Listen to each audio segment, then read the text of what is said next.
샬롬, 복된 토요일입니다. 오늘은 사무엘상 5장 1절로 12절의 말씀, 하나님의 손이 엄중하시다.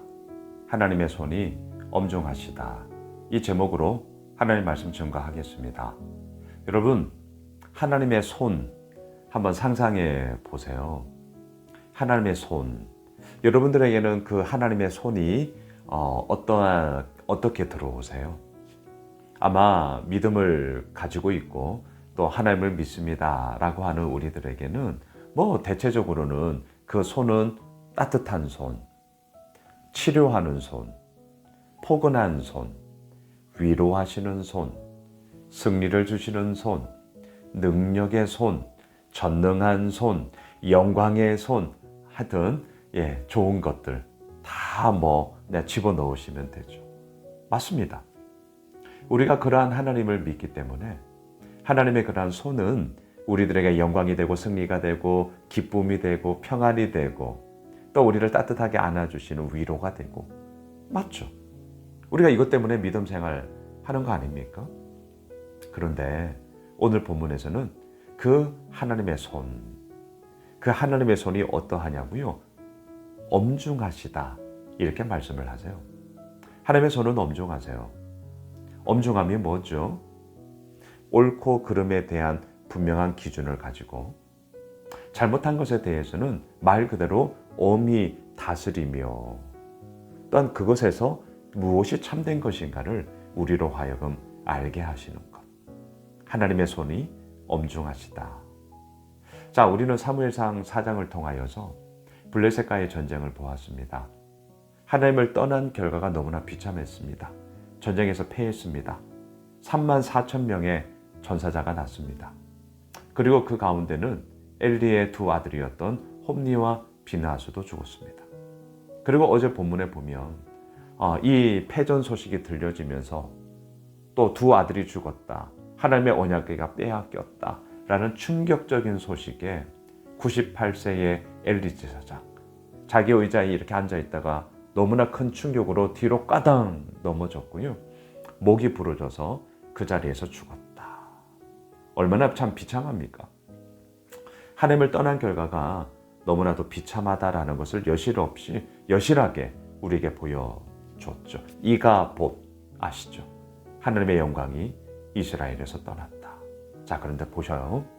정말 하나님의 영광이 이스라엘에서 떠남으로 말미암아 완전히 다 무너져 버린 것인가? 그렇지 않습니다.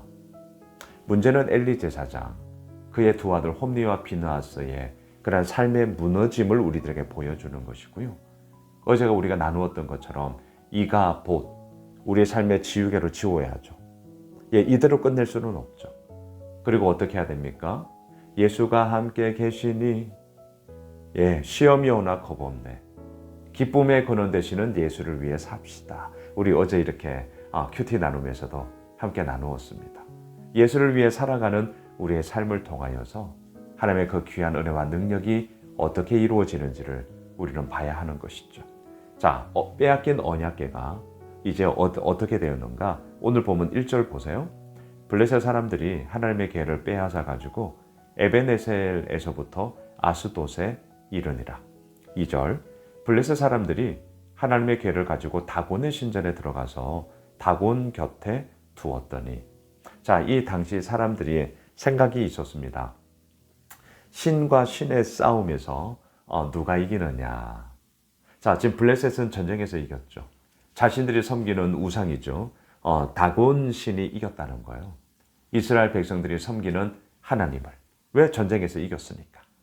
그래서 이 다곤 신전에 이스라엘 백성들이 그렇게 막 추앙하던 이 언약궤를 떡하니 갖다 놓았어요. 이건 무슨 말이냐? 이 너희들이 섬기는 이 신도 우리가 섬기는 이 다곤 앞에서는 꼼짝 마라. 이걸 뜻해요. 아무것도 아니야. 굴복, 항복, 복종의 의미를 갖고 있단 말이죠. 그런데 어떤 일이 벌어진 줄 아세요? 3절입니다. 아스도 사람들이 이튿날 일찍이 일어나 본즉 다곤이 여호와의 궤 앞에 엎드러져 그 얼굴이 땅에 닿았는지라.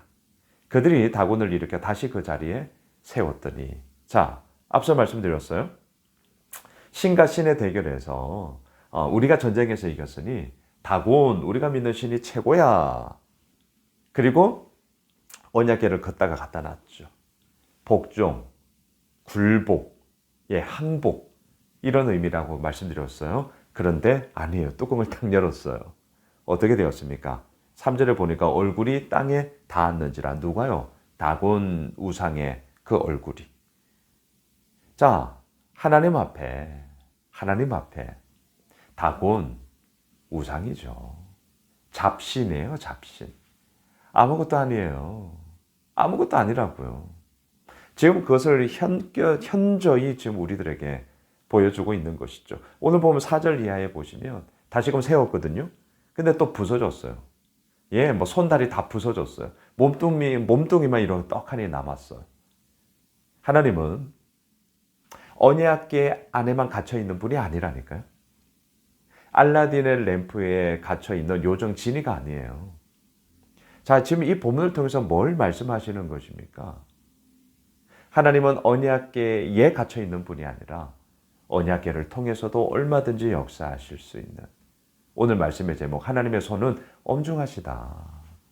지금 이것을 여실하게 우리에게 보여주고 있는 것이죠. 자, 7절로 한번 내려가 보시죠. 아스도 사람들이 이를 보고 이르되 이스라엘 신의 궤를 우리와 함께 잊지 못하게 할지라. 그의 손이 우리와 우리 신 다곤을 친다 하고. 그렇습니다. 하나님의 손이 우리를 친다. 하나님의 손이 우리가 믿고 있는 다곤신을 친다. 자, 지금 이들도 이렇게 얘기를 하고 있어요. 그러면 이 말은 달리 말하면 뭐예요? 소위 아이들 용어로 짱이 누구라는 거예요? 하나님. 자, 이들은 이 사실을 보았다면 이스라엘 백성들이 믿고 있는 하나님을 믿어야죠. 아니, 본인들이 얘기하잖아요. 하나님의 손이 우리가 믿고 있는 다곤을 친다. 그러면 하나님이 더 강하다는 건 아닙니까? 그 하나님 앞에 엎드려야 하는 건 아닙니까? 근데 물론 이들은 그러하지 않았습니다. 그래서 이 언약궤를 계속 다른 곳으로 옮겨요. 하지만 아시죠? 옮길 때마다 그 언약궤가 머무는 곳에 하나님은 엄중한 당신의 손을 통하시사 진정한 신이 누군가, 그리고 너희들 역시 하나님의 백성이다 라는 이 사실에 대해서 계속해서 보여주고 있습니다. 자, 11절로 내려가 보시죠. 이에 사람을 보내어 블레셋 모든 방백을 모으고 이르되 이스라엘 신의 궤를 보내어 그 있던 곳으로 돌아가게 하고 우리와 우리 백성이 죽임당함을 면하게 하자 하니 이는 온 성읍이 사망의 환난을 당함이라. 거기서 하나님의 손이 엄중하심으로. 자, 이들은 깨어지고 막 종기가 나고 사람이 죽어가고 아프고 하나님의 손에 관한 엄중함을 바라보면서 야, 안 되겠다. 원래 있던 곳으로 돌려보내자. 그래서 내일 본문에 보시면 이제 돌려보내게 돼요. 여러분, 하나님의 손의 엄중함이 오늘 본문을 통해 보이십니까? 사랑의 손, 치료의 손, 따뜻한 손, 안아주는 손, 모든 것을 보듬어주는 손 분명히 맞습니다. 하지만 한편에서는 엄중한 손이 있어요. 책망의 손, 질책의 손, 심판의 손도 있단 말이죠. 그래서 우리는 하나님을 사랑과 공의의 하나님이다 이렇게도 얘기하지 않습니까? 말씀을 정리하겠습니다. 하나님의 손은 엄중합니다. 결코 가볍지 않아요. 하지만 아시죠? 그 엄중한 손의 모든 지향점은 우리를 살리고자 함입니다. 우리를 일으키고자 함입니다. 그리고 궁극적으로는 정말 우리를 고이 품어주시사 당신의 백성으로서, 당신의 자녀로서 우리를 인도하시기 위함이죠. 바라기는 그 하나님의 손을 우리 붙잡고 오늘 토요일 한 날 우리 나아가시죠. 그 하나님의 손을 의지하고 신뢰하고 우리 함께 나아가시죠. 그리고 그러한 마음으로 우리 내일 주일 예배 함께 합시다. 하나님의 손에 엄중함뿐만이 아니라 그 영광스러움이 우리의 삶 가운데 더욱더 풍성하게 넘치게 되는 그런 복된 은혜가 있길 주님의 이름으로 축복합니다. 기도하겠습니다. 하나님, 그렇습니다. 하나님의 손은 엄중하시지만 그 엄중함은 결국은 우리를 살리고자 함이죠. 그 하나님 앞에 나아갑니다. 그 하나님을 신뢰합니다. 하나님, 오늘 토요일 한 날 주님의 복된 은혜 가운데 마음껏 누리며 나아가는 저희들 모두가 되게 하여 주옵소서. 예수님의 이름으로 기도드리옵나이다. 아멘. 오늘 말씀 붙잡고 기도하겠고요. 오늘 오후에 저희 교회 음향 좀 대대적인 체크와 더 좋은 소리를 만들려고 우리가 좀 준비하려고 합니다. 여러분 성도님들, 내일 주일 예배 기대해 주세요. 좋은 음향으로 우리 함께 또 예배 드리게 될 것입니다. 내일 예배를 위해서도 기도 부탁드릴게요. 우리 함께 기도하겠습니다.